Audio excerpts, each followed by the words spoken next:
పరంధాముడు, ప్రజారంజకుడు. పాలన ఎలా ఉండాలంటే రాముడి పేరు గుర్తుకు రావడం సహజం. అలాంటి రాముడి ఆలయాలకు గ్రహణం పట్టింది.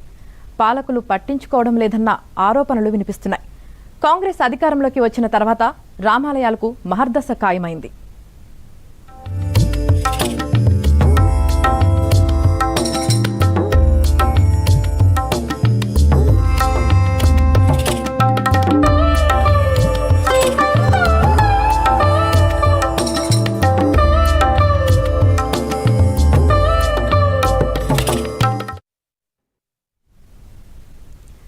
కోరిన వారికి కొంగు బంగారంగా ఉండే సిరసనగండ్ల శ్రీ రామచంద్ర స్వామి వారిని శ్రీరామనవమి ఉత్సవాలకు ముస్తాబు చేస్తున్నారు.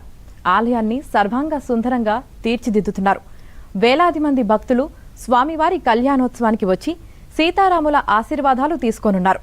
శతాబ్దాల చరిత్ర ఉన్న ఈ దేవాలయాన్ని అభివృద్ధి చేసుకునేందుకు అనేక అవకాశాలున్నా పాలకుల దృష్టి పడకపోవడంతో కనీస వసతుల లేమితో ఆలయ ప్రాశస్తి మసకబారుతుంది. సీఎం రేవంత్ రెడ్డి సొంత ఇలాకాలో ఉన్న ఆలయ చరిత్ర, అభివృద్ధిపై ఏబిఎన్ స్పాట్లైట్.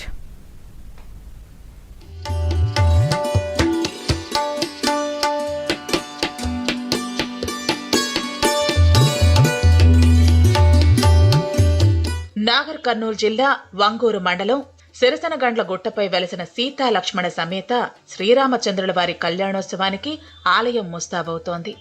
ఈ నెల 27న జరిగే శ్రీరామనవమి ఉత్సవాల కోసం ఏర్పాట్లు చురుగ్గా కొనసాగుతున్నాయి. ఉగాది నుంచి శ్రీరామనవమి దాకా బ్రహ్మోత్సవాలు కొనసాగుతున్నాయి. శ్రీరామనవమి రోజున స్వామివారి కళ్యాణోత్సవానికి కనీసంగా 50,000 మంది భక్తులు వస్తారని అంచనా వేస్తున్నారు. అందుకు తగ్గట్లుగా ఏర్పాట్లు చేస్తున్నారు.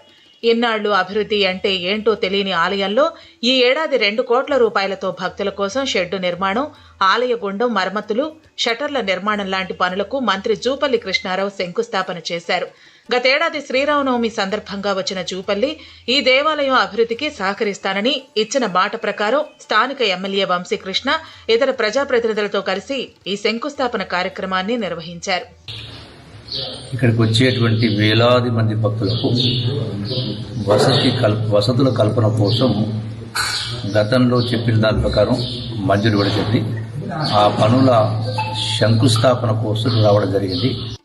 ఆలయ సమస్యలు చూస్తే మాత్రం ప్రస్తుతం మంజూరైన 2 కోట్ల రూపాయలు ఏ మూలకు సరిపోవని భక్తులు, ప్రతిపక్ష నేతలు అంటున్నారు. ఎంతో చరిత్ర ఉన్న ఆలయంలో భక్తులకు కనీస వసతులు కూడా లేవని వాళ్లు వాపోతున్నారు. 1500 ఎకరాలున్న దేవుడి మాన్యానికే దిక్కు లేకుండా పోతోందని ఆరోపిస్తున్నారు. అపర భద్రాద్రిగా పిలవటమే కానీ వసతులు కల్పించడం మాత్రం జరగటం లేదని వాపోతున్నారు. యాదగిరిగుట్ట ఆలయాన్ని తిరిగి కట్టినట్లుగా ఇదే మండలానికి చెందిన సీఎం రేవంత్ రెడ్డి ఈ ఆలయాన్ని కూడా పునర్నిర్మింపజేయాలని డిమాండ్ చేస్తున్నారు.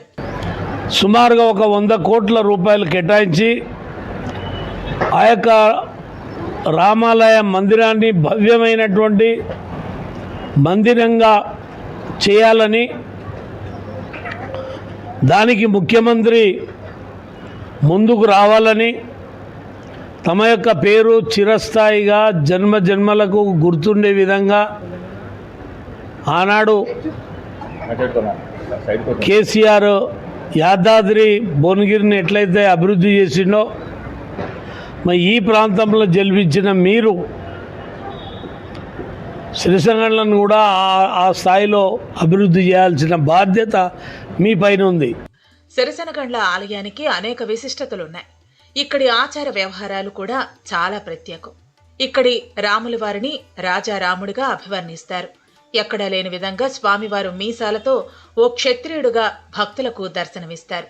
ఇక సీతామాత పక్కకున్న రాముల వారిని ఓరచూపుతో చూస్తున్న విధంగా కూర్చుని ఉంటుంది.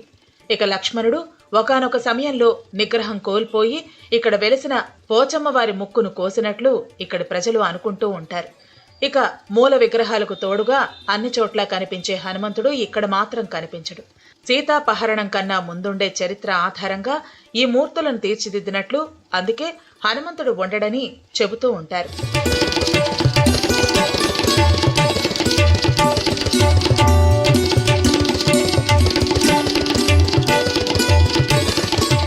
ఈ ఆలయంలో మార్చి, ఏప్రిల్ మాసాల్లో పెద్ద ఎత్తున జాతర కొనసాగుతుంది. శ్రీరామనవమి సందర్భంగా సీతారాముల వారి కళ్యాణం అత్యంత ఘనంగా కొనసాగుతుంది. అందులోనూ ఏ ఆలయంలో లేని విధంగా అష్టమి నవమి తిథులు 2 రోజులు కళ్యాణం చేయటం ఇక్కడి ఆనవాయితీ. ఈ ఆలయాన్ని 14వ శతాబ్దంలో నిర్మించినట్లు అక్కడి శిలాశాసనాల వల్ల తెలుస్తుంది. అప్పుడు ఈ ప్రాంతం భీకర అరణ్యంగా ఉండేదని, గుట్టపై దత్తాత్రేయ ఆశ్రమం, పోచమ్మ గుడి ఉండేవని స్థానికుల కథనం. సిరసన్నగండ్ల గ్రామానికి చెందిన రామ యాజ్బీకి శ్రీరాముడు కలలో కనిపించాడట. ఖమ్మం జిల్లా పాల్వంచ దగ్గరలోని కాకర్లపాడు అనే గ్రామ సమీపంలోని కాకరతీగ మొదళ్లలో తమ విగ్రహాలున్నాయని, వాటిని సిరసనగండ్లకు తీసుకువచ్చి ప్రతిష్టాపన చేయాల్సిందిగా ఆజ్ఞాపించాడు. దాంతో తనకు కలలో రామచంద్రుల వారు చెప్పిన విషయాన్ని గ్రామస్తులకు వివరించగా వారెవ్వరూ నమ్మలేదు. కానీ రామయాజ్వి ఎవరెవరికి చెప్పారో వారికి కూడా శ్రీరామచంద్రుల వారు కలలో వచ్చి అదే విషయాన్ని చెప్పటంతో గ్రామం నుంచి ఎద్దుల బళ్ళు, మేళతాళాలతో తమకు కలలో చెప్పిన ప్రదేశానికి వెళ్లి చూశారు. కాకర మొదళ్లలో తవ్వగా ఓ పెద్ద బావి బయలుపడింది. అందులోనే లక్ష్మణ సీతా సమేత శ్రీరామచంద్రుల వారి విగ్రహాలు బయటపడ్డాయి. కాగా వాటిని తిరిగి సిరసనగండ్లకు తీసుకువస్తున్న క్రమంలో అది వరకే అక్కడ పూజలు అందుకుంటున్న పోచమ్మ అడ్డు తగిలింది. సదరు విగ్రహాలకు ఇక్కడ ఎట్టి పరిస్థితుల్లోనూ ప్రతిష్టాపన చేయవద్దని వారించింది. దాంతో కోపోద్రిక్తుడైన లక్ష్మణుడు పోచమ్మ వారి ముక్కును కోసేశాడని, అప్పటి నుంచే ఇక్కడి పోచమ్మ వారిని ముక్కిడి పోచమ్మగా పిలుస్తారని చెబుతారు. కాగా ఈ విషయంలో రాముల వారు కల్పించుకుని పోచమ్మ వారిని సముదాయించి మొదటి పూజలు మీరే అందుకుంటారని, ఈ ప్రాంతం తనకు చాలా ఆహ్లాదకరంగా ఉందన్న ఉద్దేశంతోనే ఇక్కడ ఆసీనులు కావాలనుకుంటున్నానని వెల్లడించారట. దాంతో శాంతించిన పోచమ్మ వారు ప్రతిష్టాపనకు సుముఖం వ్యక్తం చేశారని, అప్పుడు ఈ దేవాలయం నిర్మితమైందని అంటారు. నేను ఇక్కడ ఈ ప్రదేశం నాకు బాగా నచ్చింది, నేను ఇక్కడ ఉంటానంటే ఇంతకీ ఆ పోచమ్మ వారు వినలేదు. వినకపోయేసరికి లక్ష్మణుడికి చాలా కోపం వచ్చి తన బాణంతో అమ్మవారి యొక్క ముక్కును కోస్తాడు. ఆ ముక్కును కోసినందు ద్వారా ఇక్కడ ఉన్నటువంటి పోచమ్మ వారికి ముక్కిడి పోచమ్మగా ఇక్కడ విరాజిల్లుతూ ఉంటుంది.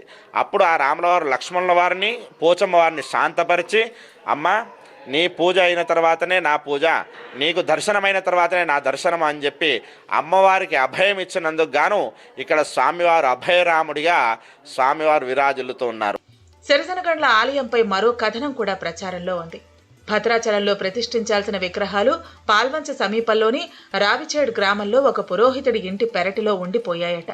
ఆ విగ్రహాలు సకాలంలో భద్రాచలానికి చేరనందున వేరే విగ్రహాలు అక్కడ ప్రతిష్ఠించినట్లు, వాటిని సిరసనగండ్లలో ప్రతిష్ఠించారని ఒక కథ ప్రచారంలోకి వచ్చింది. అక్కడ దత్తాత్రేయ ఆశ్రమం ఉండేదన్నది మూడో కథ. సీతాదేవిని అన్వేషిస్తూ వచ్చిన రామలక్ష్మణులు అక్కడి దత్తాత్రేయుడి కోరిక మేరకు సిరసనగండ్లలో వెలిశారని చెబుతారు. ఇక్కడ సీతారామ కళ్యాణాన్ని అద్భుతంగా నిర్వహిస్తున్నారు.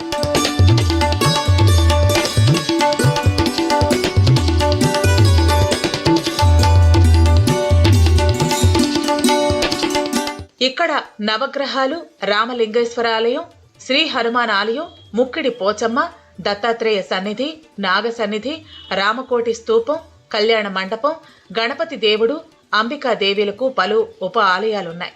దీన్ని తెలంగాణలో రెండో భద్రాచలంగా పిలుస్తారు. దేవాలయ మాన్యాలు డిండి, నల్గొండ, మాచారం, చెరుకుపల్లి, కమాన్పూర్, అగ్రహారం తాండా లాంటి ప్రాంతాల్లో ఉన్నాయి. కానీ సదరు భూముల నుంచి ₹1 కూడా స్వామివారికి అందటం లేదు. సీఎం రేవంత్ రెడ్డి సొంత ప్రాంతంపై ప్రత్యేక శ్రద్ధ చూపాలని జనం కోరుతున్నారు. నోచుకోలేదు.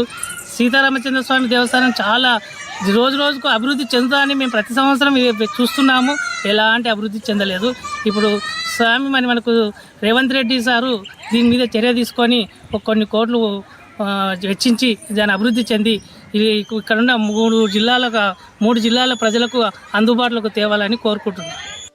ఈ ఆలయం మహబూబ్ నగర్, కోదాడ 167 జాతీయ రహదారిపై కల్వకుర్తి నుంచి 30 కిలోమీటర్ల దూరంలో ఉన్న చారకొండ నుంచి 5 కిలోమీటర్ల లోపలికి ఉంది. ఏటా ఇక్కడ చైత్రశుద్ధ పాడ్యమి నుంచి నవమి వరకు బ్రహ్మోత్సవాలు నిర్వహిస్తారు.